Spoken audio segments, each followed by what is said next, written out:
Hey counselors, welcome to another video from Counselor Tips. In today's video, we're going to be talking about crisis. The Chinese language has a unique way of describing crisis. The way that their written language shows crisis also is a symbol for opportunity. We could learn something valuable from this symbol in the Chinese language, because through each crisis, we have an opportunity to grow and to change and to take these new skills and new ways to handle our feelings forward to other situations in our life and apply them more successfully each and every time. Although certainty is just a perception, it is based on probability and that there is a chance that things will be as they were. Our mind, however, likes to consider things that would be perceived as threatening, as a way to anticipate outcomes or solutions. When we have the inability to anticipate certainty, clients may be reporting that they feel more depressive. It can raise feelings like feeling helpless. It can cause us to feel anxious. Some people respond with distress or hostility, aggravation, or frustration. Uncertainty can just wreak havoc in a person's life, especially if a person does not feel empowered or a sense of mastery or control over what they can. And clients may practice some form of avoidance in order to escape the feelings of discomfort or anxiety that may come along with feeling helpless or uncertain or fearful. So as human beings, we're tremendously complex, and our responses to uncertainty are just as complex as we are. The human brain likes to categorize people, ideas, places, and things. This is how the brain attempts to ascertain certainty. If we perceive people or situations, things, or ideas as safe, then we feel less threatened. However, at times where things feel uncertain, we can develop a stress response and feel that we are under significantly more stress than other times in our lives. Although the human brain is working to protect us by categorizing things as certain or unthreatening or threatening and anxiety-provoking, we in fact cannot really determine if things are certain or safe or uncertain or unsafe. This is just the brain's attempt to manage our own anxiety. Thinking we can control anything outside of these two things, how I talk to myself, about myself and others, and how I talk to others about myself and others, is futile. If a person feels uncertain or has heightened anxiety, this may be actually magnifying other areas in our life where we perceive that we have felt uncertain or out of control. It can heighten already existing anxiety.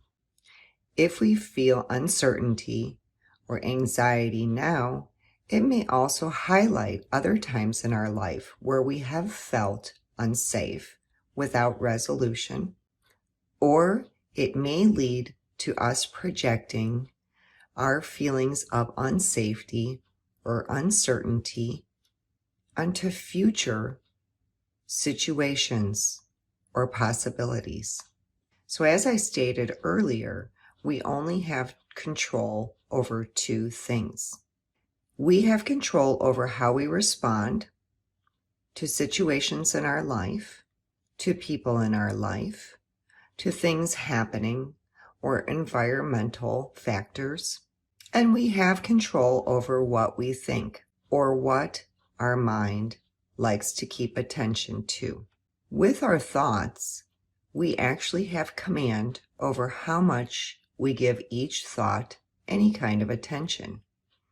The ones that we cultivate more attention towards are the ones that will be dominating our mind. One thing you can do with clients during a crisis is to help the client identify what the perceived crisis is. Once the client has gotten clear as to their perception of their environment and people around them and what they perceive as a crisis, then assist the client in getting very clear on what they can control and what they cannot. Once a client can determine what they can control, then the client may have the ability to focus their intent on what they can control. Remember, while you're helping your client, continue to educate them.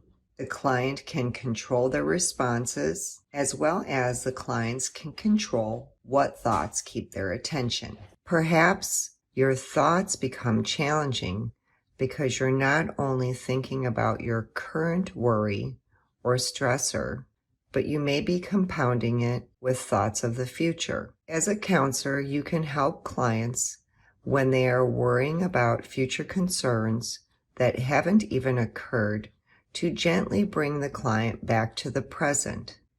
Some ways you can help clients to remain in the present is to teach them skills through their sight, such as describing what you see now. Through touch, having tactile items in your office, or coaching the client to have tactile items that they want to touch that helps bring them gently back to the present.